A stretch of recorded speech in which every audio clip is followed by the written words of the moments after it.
BBC News with Stuart McIntosh.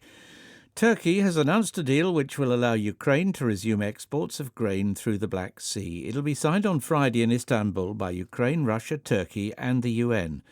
Ukraine is one of the world's leading grain producers, but a Russian naval blockade has paralysed exports. The US said it welcomed the agreement in principle.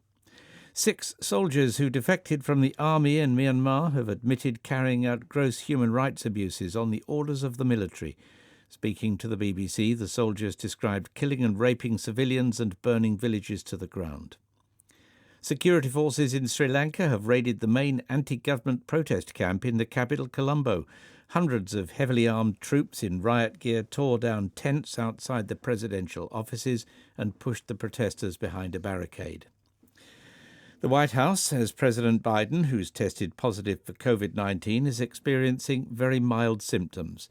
It said he was being treated with an antiviral medicine and would continue to carry out light duties while isolating.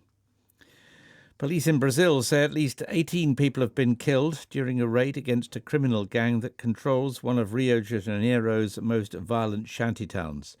400 heavily armed military police were deployed in the narrow streets of the Alamo favela in the early hours of Thursday in an all-day operation. Health officials in the United States have confirmed a case of polio in New York State, the first incidence of the disease in nearly a decade. Officials said testing indicated that the patient may have become infected by taking an oral polio vaccine. And astronomers have developed a telescope capable of detecting some of the most powerful star collisions in the universe. The telescope, perched on a mountain in the Spanish Canary Islands, can identify when 2 dead stars crash into each other. BBC News.